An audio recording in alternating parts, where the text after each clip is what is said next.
Nós estamos avançando, aos poucos no estudo desta carta tão maravilhosa, a qual temos aprendido tanto com a vida e o exemplo demonstrado pelo apóstolo Paulo sobre a vida cristã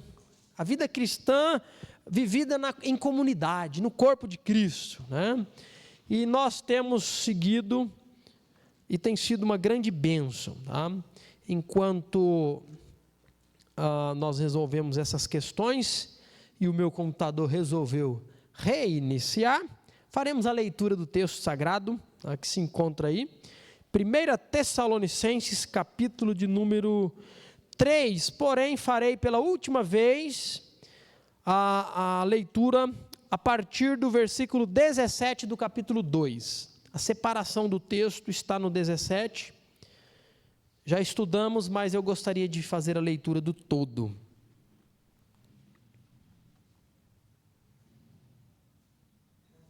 Nos diz o seguinte o texto: Irmãos, depois de um breve tempo separados de vocês, embora nosso coração nunca os tenha deixado, esforçamo-nos por voltar a vê-los, pela grande saudade que sentíamos. Queríamos muito visitá-los, e eu, Paulo, tentei, não apenas uma vez, mas duas. Satanás, porém, nos impediu. Afinal, o que nos dá esperança e alegria? E qual será a nossa magnífica recompensa e coroa diante de nosso Senhor Jesus quando Ele voltar? Serão vocês. Sim, vocês serão nosso orgulho e nossa alegria. Capítulo 3, versículo de número 1, vai nos dizer o seguinte: Por isso, quando não podemos mais suportar, resolvemos ficar sozinhos em Atenas e enviamos Timóteo para visitá-los. Ele é nosso irmão e colaborador de Deus na proclamação das boas novas de Cristo. Nós o enviamos para fortalecê-los e animá-los na fé, para que as dificuldades não os abalem, mas vocês sabem que estamos destinados a passar por elas. Quando ainda estávamos com vocês, nós os advertimos de que as aflições em breve viriam, e foi o que aconteceu, como bem sabem.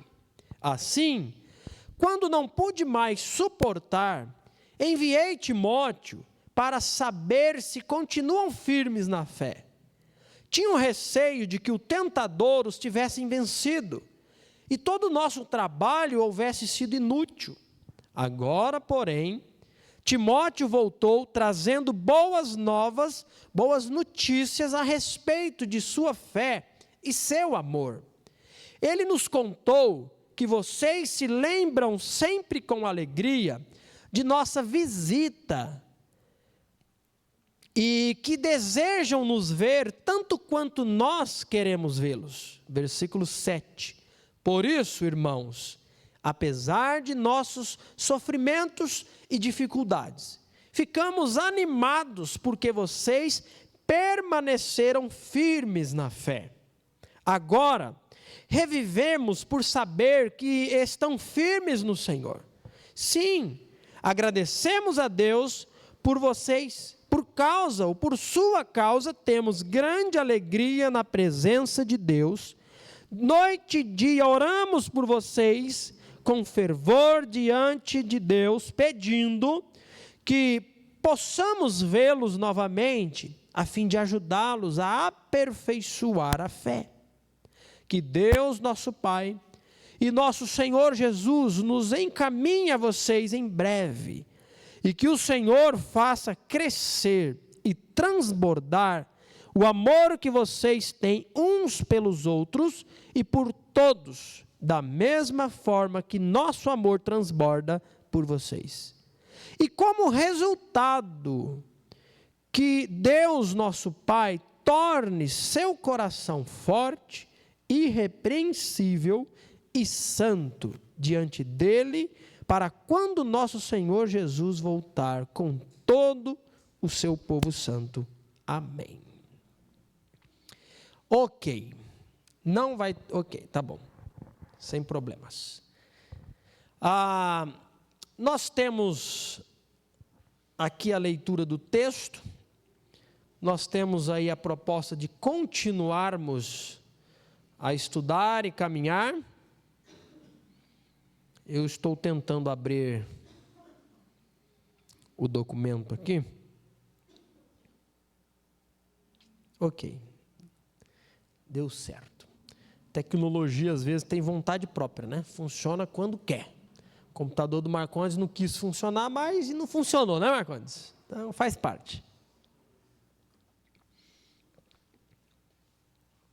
Irmãos, é natural que o amor de um para com o outro exista dentro do círculo cristão,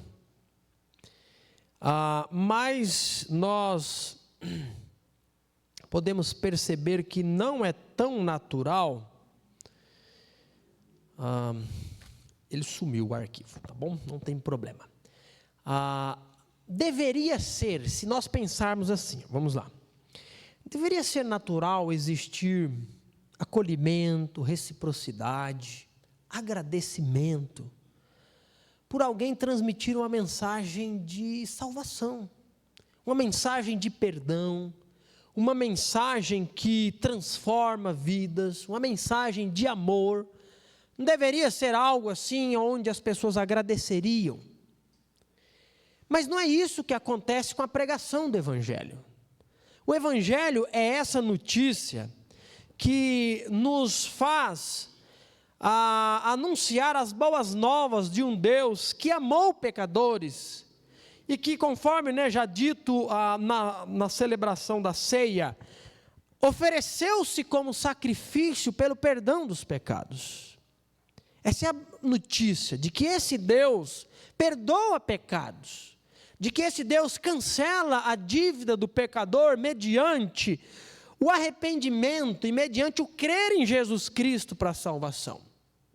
Então deveria, logicamente, ser algo natural de que, quando anunciada essa mensagem, as pessoas pudessem, ser agradecidas.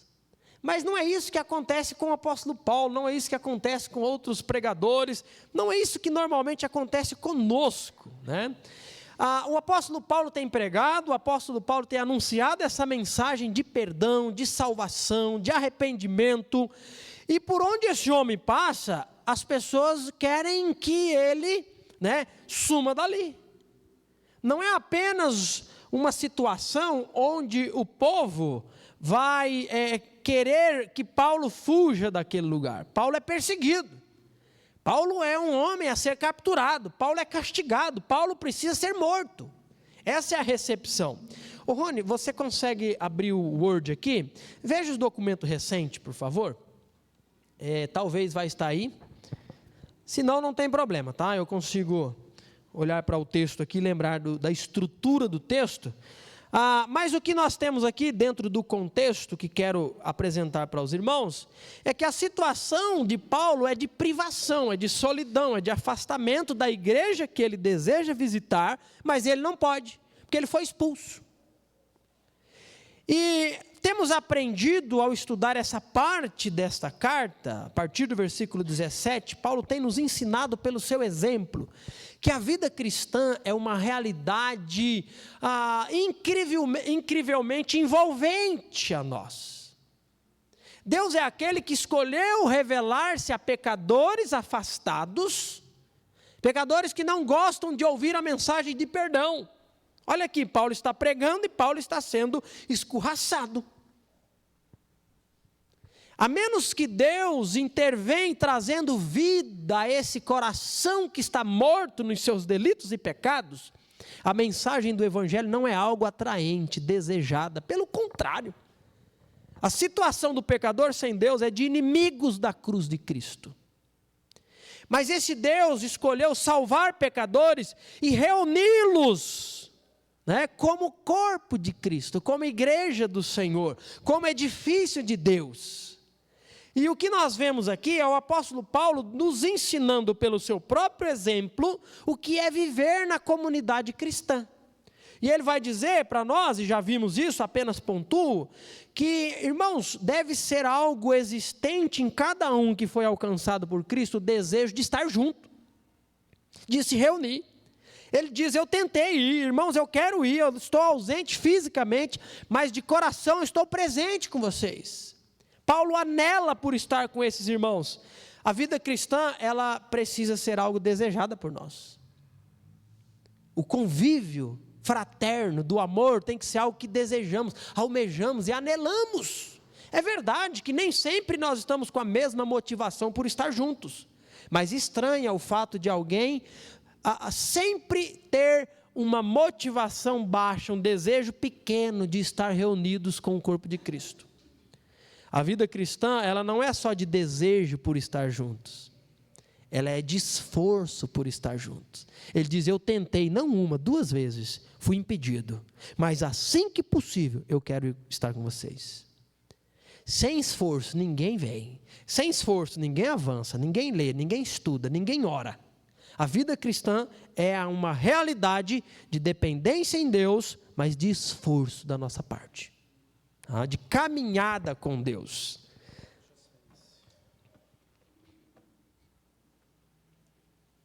Veja se é isso. Não, não é isso. Tá bom, não tem problema.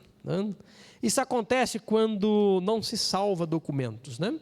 Então, é assim mesmo. Já aconteceu outras vezes, não tem problema. Obrigado, Rony. Então, o que nós vemos aqui, este homem ensinando pelo seu exemplo, esse homem ensinando através da realidade de vida, e ele nos apresenta a verdade de que a vida cristã, que agrada ao Senhor, está em uma dinâmica onde devemos considerar o outro mais importante do que eu. As necessidades do corpo mais importantes do que as minhas necessidades. E ele vai dizer para nós no capítulo 3, né? Então, julgando mais proveitoso, nós enviamos Timóteo a vocês.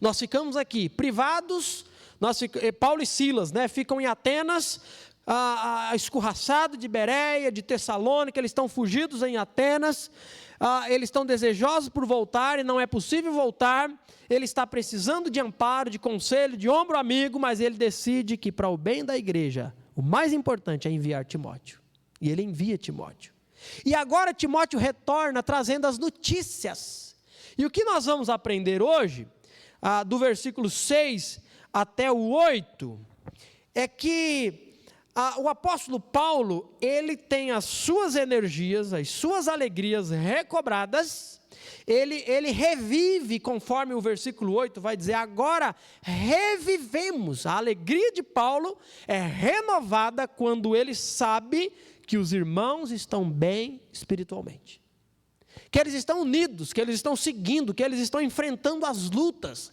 que eles permanecem firmes na fé. Eu não sei em você, mas como devemos agir? Eu não sei como que você age, eu sei que não é fácil, mas assim, qual que é a nossa atitude, qual que é a sua atitude, quando nem tudo que eu desejo acontece? E eu não estou aqui me referindo a coisas que podemos ter, no sentido de você deseja trocar o carro ou comprar o carro, mas não conseguiu. Qual que é a sua atitude? Eu não estou me referindo nesse sentido, de adquirir coisas. Eu estou me referindo a questões do dia a dia. Quando planos, quando intenções, quando situações que você gostaria de ter e acontecer, não acontece. Qual que é a sua atitude? Quando, por exemplo, um merecido descanso, você está cansado, você está chegando em casa, você julga importante e necessário ter um tempo de descanso, mas a necessidade tira o seu tempo de descanso. Ou da ajuda, né? Você julga que se faz necessário receber ajuda diante do seu problema do dia, da semana. E poderia existir ajuda, mas você não tem ajuda. Como que você reage quando você não tem o que você gostaria de ter? Você se alegra? Você fica brocochô, com a cara fechada? você reclama, você esbraveja. Sabe o que nós vemos aqui? O apóstolo Paulo quer estar em Tessalônica. Ele quer estar com os irmãos. Ele já tentou estar lá com os irmãos. Ele foi impedido de estar com os irmãos. Ele não quer ficar só, mas ele fica só e envia Timóteo.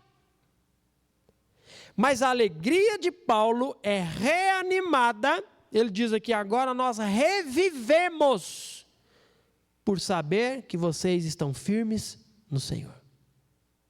Isso aqui é um grande ensino para nós. O bem-estar do próximo deve ser para mim uma fonte de alegria, mesmo quando eu não tenho o que eu gostaria de ter. De estar vivendo o que eu gostaria de viver. Na verdade, às vezes nós agimos assim, né? Eu me recordo de uma situação que foi mais ou menos essa, né? Criou-se uma oportunidade maravilhosa de ir para o Mato Grosso. Isso há anos atrás. Alguém de lá comprou um carro aqui e precisava de motorista para levar. Ah, minha amiga, que coisa boa, hein? E aqui eu doido para ir, precisando de alguém que me pagasse a minha passagem. E aí houve um planejamento, né? Era um carro bacana que alguém de lá comprou. E aí precisava levar o carro, aí já falamos com outro, já foi mais outro carro junto, porque iríamos fazer uma pescada. Fazia tempo que eu não ia para lá. E aí houve planejamento, e um bocado de coisa, e a Suzana estava com o João pequeno, não existia a Ana ainda. O Joãozinho era pequeno, tinha, nem lembro, 1 ano, alguma coisa assim, né? E aí, como que eu deixo a Suzana aqui com o Joãozinho pequeno? Não, eu vou te levar na casa do seu pai. O pai dela morava no Rio de Janeiro. E aí viajamos para o Rio de Janeiro, tudo bem, aquela coisa. E foi chegando o dia da viagem, a Suzana entrou numa crise de enxaqueca. Eu falei, pronto. Já tô sentindo o que vai acontecer, né? E vai daqui, vai de lá, e já começou, né? Olha, acho que não é bom você ir não. Eu falei, para com isso, rapaz, para com isso, eu vou sim. Vai melhorar, Deus vai abençoar, né? E ela quietinha, né? Ela nunca reclama muito, né? E aí levei para o hospital e vai melhorar. E o médico que não passava nada que melhorava. Resumindo, eu não viajei, não deu para ir. Eu não lembro ao certo qual que foi a minha atitude, se foi boa ou ruim, né? Mas o que eu quero chegar aqui é o ponto. Às vezes a nossa tendência mais natural, agora, é não se alegrar com a ida dos companheiros, com a pescaria que foi feita, não é? É natural. Já que eu não fui, já que eu não pude, já que isso é uma tendência para todos nós. Mas o que o apóstolo Paulo nos ensina aqui, pensando na vida cristã? Ele revive em seu ser interior as forças dele animada por saber que os irmãos estão avançando na vida cristã. Você se alegra quando alguém dá um testemunho de crescimento espiritual, de avanço no conhecimento? Olha, nós estamos lendo juntos Filipenses. É encorajador a gente receber as suas percepções, aquilo que Deus tem chamado a sua atenção nessa carta, a maneira como você tem aprendido, tem crescido. E é isso que o apóstolo Paulo está nos ensinando, irmãos. Que o bem-estar do outro, e aqui não se refere a luxo e a conforto, mas o caminhar da vida cristã para o outro, é o que me alegra, é o que deve me alegrar, é o que deve me fazer, né, festejar junto contigo. E o apóstolo Paulo, ele vai também seguir apresentando outras verdades para nós, versículo 9 em diante, né? Ele apresenta para nós uma verdade importante, olha só o 9. Sim, agradecemos a Deus por vocês. Por sua causa, temos grande alegria na presença de Deus. Aí ele vai dizer que ora da seguinte forma: noite e dia oramos por vocês em fervor, com fervor, pedindo que possamos novamente vê-los, a fim de ajudá-los a aperfeiçoar a fé. Que Deus, nosso Pai e nosso Senhor Jesus nos encaminhe a vocês em breve. E o versículo 12, olha só. E que o Senhor faça crescer e transbordar o amor que vocês têm uns pelos outros e por todos. Irmãos, o que Paulo nos ensina aqui? Vamos lá. No começo da carta, capítulo 1, nós já estudamos, que quando Paulo fala dos irmãos tessalonicenses, ele vai falar que aqueles irmãos se tornaram exemplos, de que o testemunho anunciado por outros na região da Galácia, da Grécia, da Macedônia, né, da Acaia, que é o que eu quis dizer aqui, versículo 7, está isso? Não há necessidade de que seja acrescentado nada sobre o que tem sido dito daqueles irmãos. Por quê? Porque aqueles irmãos, olha só, versículo 2, Fernanda, capítulo 1, versículo 2, Paulo, quando orando por eles, diz assim, sempre damos graças a Deus por todos vocês e os mencionamos constantemente em nossas orações. Quando oramos por vocês diante de Deus e Pai, relembramos seu trabalho fiel, seus atos em amor e sua firme esperança em nosso Senhor Jesus Cristo. Esse é um povo cuja realidade de pensar neles, Paulo diz, eu lembro do trabalho fiel de vocês, eu lembro da firmeza com que vocês têm seguido ao Senhor, eu lembro dos seus atos de amor, irmãos, é percebido, é conhecido por todos, que vocês são verdadeiros cristãos, porque vocês amam uns aos outros. Reconhecermos, irmãos, diante de Deus, é o que Paulo está dizendo, que existe em vocês esperança, e não é uma esperança simplesmente de fazer figas e torcer para que dê certo, não, uma firme esperança na volta de nosso Senhor Jesus Cristo. Esse povo é um povo que vive hoje amando e demonstrando amor cristão, porque os olhos estão voltados para o futuro, e o futuro do retorno de Cristo. Só que no capítulo 3, que é o texto que nós vemos, Paulo continua orando para que o amor desses irmãos, que já é um exemplo, possa ainda crescer mais. Duas verdades aqui para a gente meditar. Primeiro, nunca amaremos o suficiente, no sentido de ninguém vai chegar um momento em que dizer, eu não preciso mais desenvolver o meu amor para com os outros. Não existe isso. O padrão é agirmos, é imitarmos, é amarmos como nós amamos o Senhor. Lembra? Qual que é o estabelecimento das verdades no Novo Testamento pensando no Antigo? Né?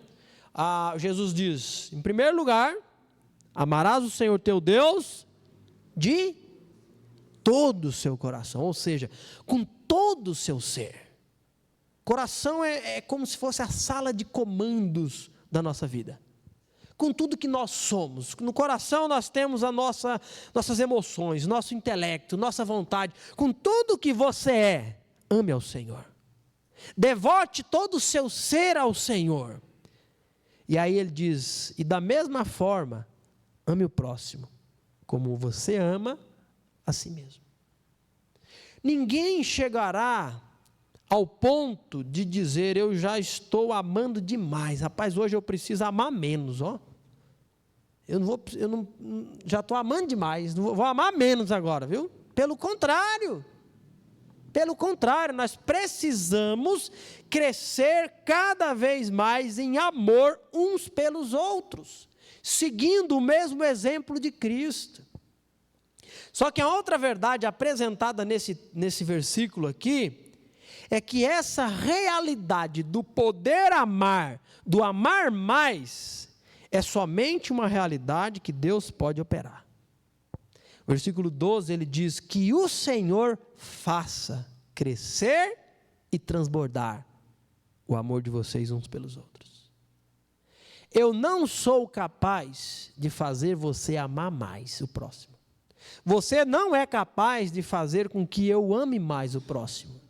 E eu não sou capaz de fazer com que eu mesmo ame mais. Porque a tendência natural do nosso coração é amar mais a quem? A si. Essa é a tendência natural.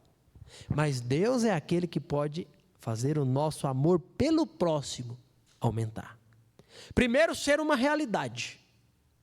João vai dizer que nós o amamos por quê? Porque ele nos amou primeiro. O nosso amor, o verdadeiro amor para com o próximo, é somente uma realidade do porquê um dia o próprio Deus derramou em nós o seu amor. Então nós podemos refletir o amor de Deus que Ele tem por nós, de que nós temos por Ele, nós refletimos para o próximo. Mas somente Deus é quem pode fazer isso. E aí quando o pastor, ele não entende isso, primeiro, caminha em direções erradas. O texto vai apresentar para nós o seguinte: primeiro, o apóstolo Paulo era alguém que orava por isso. Constantemente ele lembrava dos irmãos e ele estava orando por aqueles irmãos. E orando para quê? Nós estamos lendo Filipenses, né? E é a mesma dinâmica de um homem que está privado de estar lá, mas que ama os irmãos e de que ora a Deus pelos irmãos. E ora para quê? Para que eles cresçam em conhecimento do Senhor, para que a vida deles possa agradar o Senhor, para que o amor cristão seja uma realidade presente, visível e palpável na vida da comunidade cristã. Então assim, aqui temos muitas lições. Em primeiro, um pastor precisa ser alguém que ore pelo povo, pelo amor de uns para com os outros. E fazendo isso, consciente ou inconscientemente, está sendo estabelecida uma verdade de que quem pode operar nessa dinâmica do coração é... Porque quando um pastor não entende isso, ele vai começar a fazer o quê? Fazer coisinhas para que a gente ame mais. E vamos pintar isso aqui, vamos fazer a programação tal, e o impacto não sei o quê, não sei o quê. E às vezes, caminhando na seguinte direção: para que nós possamos estar mais envolvidos em amor fraterno, em um bocado de coisa. Olha, eu não sou contra nenhuma programação, mas eu sou contra acharmos que é isso que tem o poder de fazer com que uma igreja cresça, de que estejamos mais perto, de que amemos mais. Precisamos da programação. Tem um livro intitulado A Treliça e a Videira, e é muito bacana esse livro, porque ele vai fazer o seguinte comparativo. Treliça é aquele suporte, né, de madeira, de ferro, de arame, seja lá do que for, que é colocado para que uma trepadeira, né, para que uma videira, ou qualquer uma planta que seja trepadeira, se estabeleça e cresça. Nossa cultura talvez é mais perto o maracujá, né? Maracujá é natural, né? Maracujá também é uma trepadeira. Precisa de uma estrutura para que ele cresça e se desenvolva. Chuchu. Chuchu é mais perto ainda, né? Aqui na igreja tem chuchu. Tem chuchu ali. Chuchu cresce aí que é uma beleza, né? Gosta do muro, né? Gosta do muro. Tá. Então, aí o autor desse livro vai dizer o seguinte, que na igreja nós precisamos da treliça, que é a estrutura. Os programas, as divisões, as organizações. Mas que o mais importante é o quê? É obra de videira. Comparando a obra de videira com oração, discipulado, relacionamentos. Então, a videira precisa de uma treliça. Só que o que acontece? Ele diz, nós somos fabricadores de treliça. E fazemos treliças, né, fortes, e gastamos tempo com treliça, e de repente a videira está precisando ser cultivada, adubada, regada, mas todo o nosso esforço está voltado para treliça. Só que por outro lado, uma videira viçosa, linda e bonita, sem uma treliça ela vai cair no chão. Precisa, com equilíbrio, existir treliça e videira. Eu não sou contra as programações. Eu sou contra quando as programações tomam conta daquilo que é mais importante. a ponto de ficarmos reunidos mais de 1h30, 2 horas, ter tudo, mas tem um espaço desse tamanho para a palavra pregada. E acontece demais isso, irmãos. Programações, principalmente programações envolvendo jovens, acontece muito. Canta, dança e faz isso e canta e não sei o quê, mas já não se abre mais a palavra do Senhor e diga, se aquieta aí agora, desliga o celular, que nós vamos meditar juntos na palavra do nosso Deus. E aí o que nós podemos observar aqui é o reconhecimento de Paulo de que o poder para transformar o coração, o poder para aumentar o amor de Deus, o amor de um para com os outros, é o Senhor. Então ele diz, eu peço para que Deus faça. A última verdade que gostaria de destacar nesse texto está no versículo 13, olha só. E como resultado do quê? Aí Marcos, né? O Marcos está, eu estou fazendo as perguntas só para o Marcos, né? Ele já está, pastor, né? Mas agora é uma pergunta retórica, tá? Ninguém precisa responder. O versículo 13, e como resultado, mas resultado do quê? Do que foi dito no versículo 12. Olha só o versículo 12. Que o Senhor faça crescer e transbordar o amor que vocês têm uns pelos outros e por todos, da mesma forma que nosso amor transborda por vocês. Ou seja, e como resultado do quê? Do transbordar do amor uns para com os outros. Como resultado que Deus, nosso Pai, torne seu coração forte, irrepreensível e santo diante dele, para quando nosso Senhor Jesus voltar com todo o seu povo santo. Irmãos, a grande verdade dessa parte no texto é o seguinte, que o plano de Deus para uma vida irrepreensível, uma vida santa, uma vida constante, é uma realidade planejada para ser vivida na comunidade.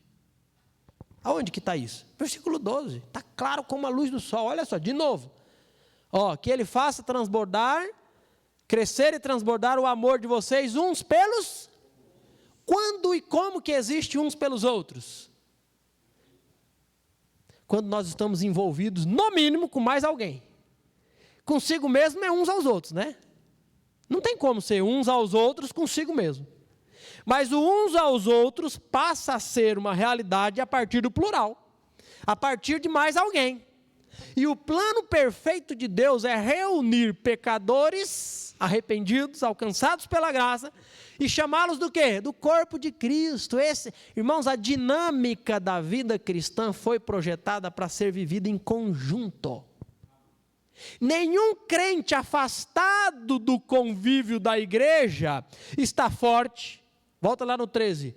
Nenhum crente afastado do convívio da igreja está sendo irrepreensível. Nenhum crente afastado do convívio dinâmico da igreja está sendo um crente cuja vida é de santidade. Não. Não está. Por quê? Porque o resultado do amor derramado, transbordante uns aos outros é o quê? Ser forte, irrepreensível e santo. Eu sei que a vida cristã é cheia de altos e baixos. Então, não sei se você já passou por períodos de baixa, assim, bem baixo. Mas, né, o seu momento de estar mais distante, pergunto eu, foi um momento que você era forte, irrepreensível e santo? Ou era um momento que você estava um pé, como diz, né, o ditado popular, né, um pé na igreja e um pé no mundo? É assim. Agora, eu nunca vi, se tiver alguém aqui, pode levantar a mão, eu abro um espaço nesse momento. Não é normal na pregação ter essa interação, mas eu abro um espaço. No seu momento mais alto, seu momento mais perto com Deus, o seu momento de maior santidade, o momento de maior irrepreensibilidade, Era ou não era um momento que você estava mais perto da igreja também? É. Porque não tem como ser diferente. Porque a forma como Deus escolheu de atuar no mundo e de anunciar o evangelho é a partir da igreja. É a partir da igreja. Crente só é igreja quando ele está unido em compromisso a um corpo local. A um corpo local. Essa ideia de desigrejado, essa ideia de que eu posso assistir daqui, eu oferto daqui, isso não existe, isso não é igreja de Cristo. Olha o texto aqui dizendo para nós que o resultado do amor transbordante uns para com os outros é a vida cristã, irrepreensível, forte e santa. Então, irmãos, o apóstolo Paulo tem muito a nos ensinar do convívio cristão a partir do quê? Da própria vida dele, da própria realidade dele. Ele esteve privado, é verdade, mas presente de coração, de espírito, orando, escrevendo, encorajando. Toda vez que possível ele estava junto, desejava, anelava, almejava por estar juntos. E que o Senhor, irmãos, cada dia mais opere em nós, nos levando a transbordar de amor uns pelos outros. E amor não é algo que dizemos, não é algo que simplesmente falamos, é algo que nós fazemos.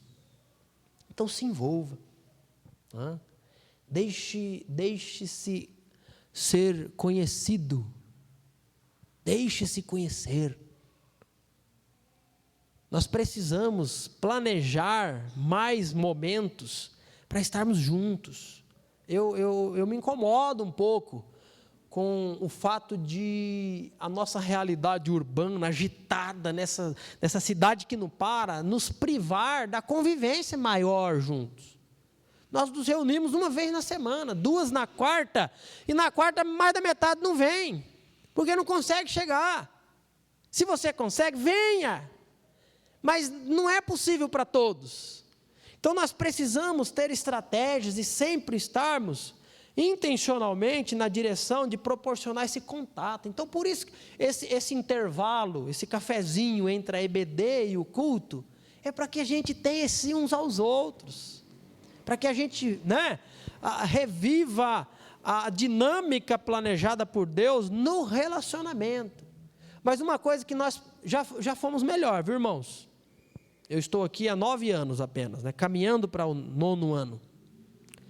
Eu acho que já fomos melhor de comer um na casa do outro.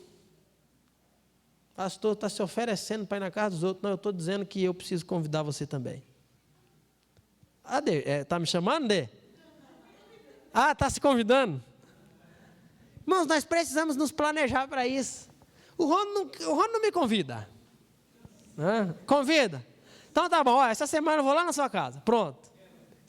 Quer ver? Eu vou tirar uma foto para mostrar para os irmãos.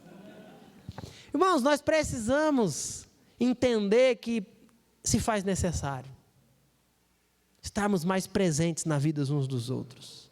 Deus escolheu através disso a nos fortalecer, nos santificar.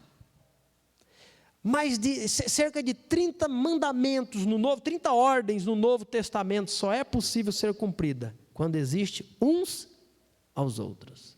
O que nós lemos no nosso compromisso como membros desta igreja? O pacto.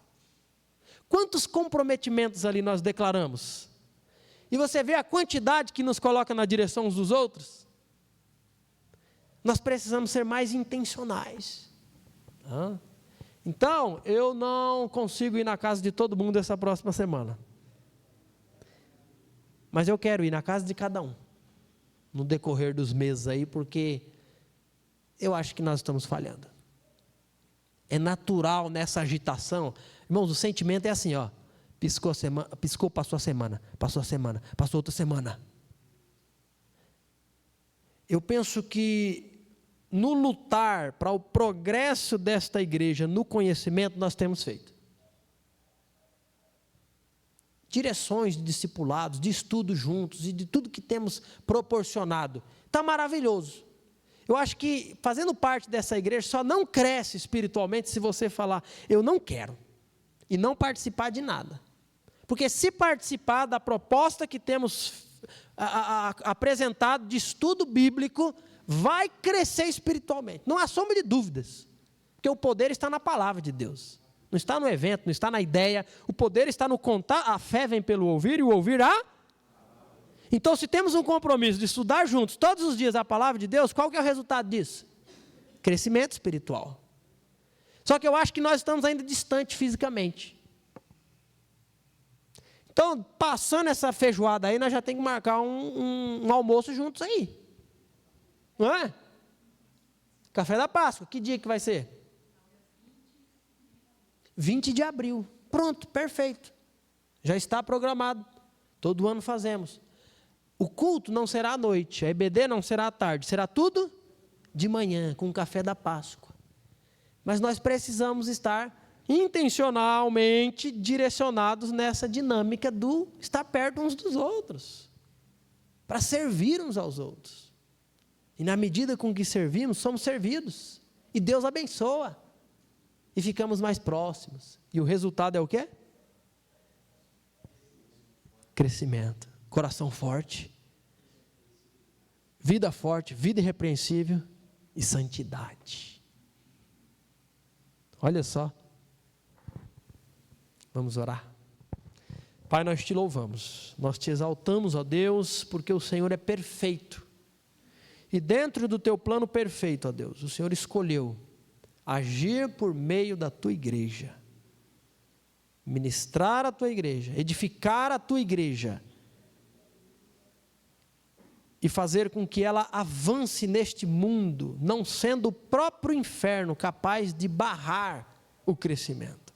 As portas do inferno não irão prevalecer contra a tua igreja. E nós somos a tua igreja. Nos ajude, ó Deus, a compreendermos o teu desejo no ser igreja, no conviver juntos, na dinâmica da vida cristã. E nos fortaleça, Deus, para que cada dia mais possamos estar voltados para o Senhor e voltados para o próximo. Nós oramos agradecidos no nome de Jesus. Amém.